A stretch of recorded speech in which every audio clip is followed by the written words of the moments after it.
Hello friends, कैसे हो आप लोग। तो फ्रेंड्स आज जो अब स्टार्ट करेंगे वो करेंगे हरियाणा सामान्य ज्ञान। ठीक है फ्रेंड्स, तो चाहे एचएससी मेंस का पेपर हो या हरियाणा ग्रुप डी का पेपर हो फ्रेंड्स, मोस्ट इम्पोर्टेंट क्वेश्चन आपके सामने एक ले आए हैं।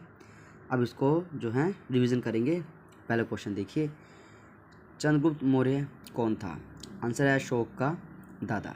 ठीक है, चलिए नेक्स्ट पे देखिए, आर्य समाज के संस्थापक स्वामी दयानंद सरस्वती के आध्यात्मिक गुरु कौन थे? स्वामी विरजानंद महाराज। इसका करेक्ट आंसर हो जाएगा सर। हरियाणा में अशोक आंदोलन कब आया था? 1930। इसका करेक्ट आंसर है। निम्नलिखित में से कौन सा स्थान हड़प्पा संस्कृति का स्थल नहीं है?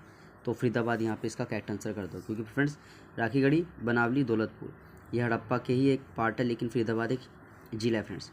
प्रथम विश्व युद्ध में सैनिकों की सबसे अधिक भर्ती 22,144 किस जिले से? तो रोहतक इसका करेक्ट आंसर हो जाएगा। गुरुग्राम को किस आचार्य से संबंधित माना जाता है? तो ये आपका रहेगा द्रोणाचार्य महाराज जी। वैदिक देवता भैरव का विकास किस देवता से माना जाता है? रुद्र इसका करेक्ट आंसर हो जाएगा फ्रेंड्स। नेक्स्ट देखिए, किसने रघुपति राघव राजा राम लिखा? तो विष्णु दिगंबर पलुस्कर। पानीपत की दूसरी लड़ाई किस वर्ष लड़ी गई थी? 1500 दूसरी फ्रेंड्स 1556 करेक्ट आंसर रहेगा। पूरी डेट बता दूँ आपको, 5 नवंबर 1556 इसका करेक्ट आंसर होगा फ्रेंड्स। और अगर तीसरा पूछा है 14 जनवरी 1761 को। पहला फ्रेंड्स कब होगा? 21 अप्रैल 1526 में। हरियाणा राज्य की स्थापना कब की गई थी? 1 नवंबर 1966 इसका करेक्ट आंसर हो जाएगा। फरीदाबाद जिला किस जिले से काट कर बनाया गया? तो गुड़गांव से काट के बनाया गया फ्रेंड्स। और कहता है 15 अगस्त 1969 को गुड़गांव जिले से एक नया जिला फरीदाबाद बना था। तो फ्रेंड्स अगर आपसे फरीदाबाद पूछा है तो 1979, और अगर आपसे फतेहाबाद पूछे तो 1997। ठीक है, याद रहे। 1967 में जींद तहसील का किन दो तहसीलों में बंटवारा किया गया? तो जींद और सफीदों में। हरियाणा के वन विभाग की अध्यक्षता करने वाली देश की प्रथम महिला कौन है? तो अमरिंदर कौर इसका करेक्ट आंसर हो जाएगा। नेक्स्ट क्वेश्चन करते हैं फ्रेंड्स, देखिए रत्नावली किसने लिखी थी? तो ये हर्षवर्धन इसका करेक्ट आंसर हो जाएगा। सुप्रसिद्ध हिंदी कहानीकार विशंबर कौशिक का जन्म कहाँ हुआ था? तो ये रहेगा आपका अम्बाला में। ठीक है, सुप्रसिद्ध हिंदी कहानीकार विशंबर कौशिक, अम्बाला। 1919 में सब रॉयल एक्ट का विरोध कहाँ हुआ था? तो ये रहेगा आपका अम्बाला में। हरियाणा में हर्षवर्धनकालीन ताम मुद्रा कहाँ से प्राप्त हुई है? तो सोनीपत इसका करेक्ट आंसर है। चीनी यात्री हेन सांग किन सम्राट के समय शासनकाल में हरियाणा में आया था? हर्षवर्धन के समय से करेक्ट आंसर होगा फ्रेंड्स। पानीपत की तीसरी लड़ाई अहमद शाह अब्दाली और किसके बीच हुई थी? तो फ्रेंड्स ये रहेगा मराठा शासक के बीच हुई थी। 14 जनवरी 1761 को हुई थी। युद्ध में क्या है? युद्ध अहमद शाह अब्दाली और मराठा सेनापति सदाशिव राव भाव के बीच। इसमें मराठा जो सदाशिव राव भाव हार गए थे और अहमद शाह अब्दाली जीत गया था फ्रेंड्स। और एक फ्रेंड्स यहाँ पे कंटेंट इंपॉर्टेंट हो जाता है कि इस युद्ध में भील जाति प्रमुख इब्राहिम खान मोदी ने मराठों का ही साथ दिया था। बल्लभगढ़ का अंतिम राजा जिसने 1857 के स्वतंत्रता संग्राम में वीरता का परिचय दिया, तो ये रहेगा नाहर सिंह। बल्लभगढ़ फरीदाबाद का अंतिम राजा था जिसने 1857 के स्वतंत्रता संग्राम में वीरता का परिचय दिया। यह हरियाणा के स्वतंत्रता सेनानी भी थे फ्रेंड्स। नेक्स्ट क्वेश्चन देखिए, हड़प्पा की संबंधी राखीगढ़ी हिसार में है फ्रेंड्स, ये तो पता है आपको। हरियाणा में 1857 की क्रांति का बीज कहाँ शुरू हुआ था? तो अम्बाला कैंट से स्टार्ट हुआ था। हड़प्पा सभ्यता स्थल बनावली को फतेहाबाद हरियाणा से खुदाई किसके द्वारा की गई थी?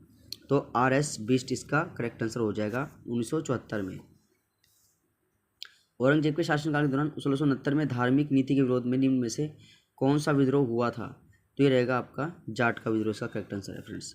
मोहम्मद गजनी ने थानेसर पर कब आक्रमण किया था? तो ये 1014 में किया था फ्रेंड्स। निम्न में से हरियाणा के किस नगर पर तैमूर 1398 में आक्रमण किया गया था? तो तैमूर 1398 हरियाणा के किस नगर में? तो उपरोक्तछवि यानी सिरसा, फतेहाबाद, हिसार, उपरोक्तछवि पर। चीन यात्री हेनसांग किस सम्राट के समय हरियाणा क्षेत्र में आया था? तो ये आया था हर्षवर्धन के समय आया था फ्रेंड। देख लीजिए, थोड़ा सा पढ़ लीजिए फ्रेंड। देखिए, चीन यात्री हेनसांग राजा हर्षवर्धन के टाइम पर आया था। हेनसांग एक दार्शनिक था और घुमक्कड़ अनुवादक था। इसका जन्म 602 ईस्वी में और चीन के लुयांग स्थान पर हुआ था। 609 मतलब 6 अप्रैल 609 से 5 फरवरी 664 ये इसका फ्रेंड्स जो है टाइम पीरियड रहेगा। ठीक है, मृत्यु पूछी जाए अगर हेनसांग की तो आप बताओगे 664 में मृत्यु होगी थी फ्रेंड्स। नेक्स्ट देखिए, हरियाणा के प्रथम महाधिवक्ता कौन थे? तो श्री बाबू आनंद स्वरूप इसका करेक्ट आंसर हो जाएगा। तराइन में लड़े गए प्रथम युद्ध में किसकी विजय हुई थी? पृथ्वीराज चौहान इसका करेक्ट आंसर हो जाएगा फ्रेंड्स। 1857 के स्वाधीनता संग्राम में राव तुलाराम ने किस क्षेत्र में अंग्रेजों का मुकाबला किया था? तो नारनौल और रेवाड़ी में। खिलाफत आंदोलन का विरोध कैसे हुआ? उपरोक्त सभी, मतलब स्कूल में पढ़ना छोड़ दिया, सरकारी सामान वापस कर दिए, खिलाफ कमेटी बना दी, ये सभी। मोहम्मद गौरी ने पृथ्वीराज चौहान को निम्नलिखित में से किस स्थान पर हराया था? तो ये आपका फ्रेंड रहेगा तराइन के युद्ध में हराया था फ्रेंड्स। प्रभाकर वर्धन की मृत्यु कब हुई थी? तो 605 ईस्वी में प्रभाकर वर्धन की मृत्यु हो गई थी फ्रेंड्स।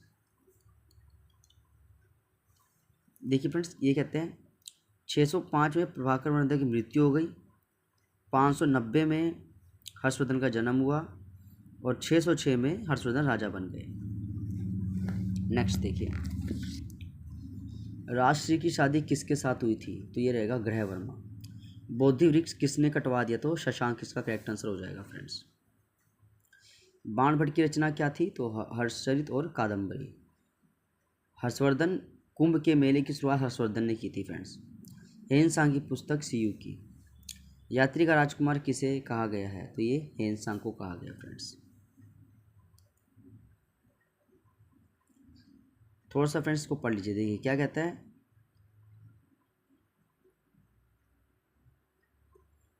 राजा हर्षवर्धन के साथ हूण जाति भारत पर आक्रमण।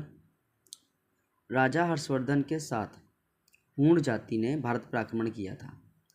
यशोमती क्या है? यशोमती प्रभाकर वर्धन के साथ सती हो गई थी। पुलकेशिन द्वितीय 634 और 35 में हर्षवर्धन और पुलकेशिन द्वितीय का युद्ध नर्मदा नदी के किनारे हुआ था। इसमें हर्षवर्धन की हार हो गई। इस युद्ध की जानकारी ऐहोल अभिलेख से मिलती है। पुलकेशिन द्वितीय चालुक्य वंश का ही राजा था। महाराजा हर्षवर्धन की पहली राजधानी कौन सी थी? तो फ्रेंड्स ये रहेगा थानेसर। दूसरी कन्नौज। कन्नौज को फ्रेंड्स कन्याकुंज के नाम से भी जानते हैं। अभी जो आपका सीट का पेपर हुआ था उसमें कन्नौज को कंफ्यूज करके लिखा हुआ था कन्याकुंज, तो कई बच्चों का भी गलत हो गया। कन्याकुंज वो उस समय समझ नहीं पाए, या आपको पता है टाइम कम होता है और ऊपर से फिर पेपर का प्रेशर होता है, तो इतना ध्यान नहीं जा पाता। लेकिन कन्याकुंज का मतलब था कन्नौज। महाराजा हर्षवर्धन के बाद कौन सा वंश आया था? तो ये गुर्जर प्रत्याश का करेक्ट आंसर हो जाएगा। हर्षवर्धन की मृत्यु कब हुई थी? 647। राजा मिहिर भोज का शासन काल कब से कब तक था? तो फ्रेंड्स इसका कब से कब तक रहेगा? 836 से 885, राजा मिहिर भोज। नेक्स्ट देखिए, सूर्यकुंड का निर्माण किसने करवाया था? तो अनंगपाल द्वितीय का करेक्ट आंसर हो जाएगा फ्रेंड्स। 1014 ईस्वी में गजनवी दूसरी बार थानेसर पर आक्रमण करता। उस समय मतलब थानेसर का राजा कौन था?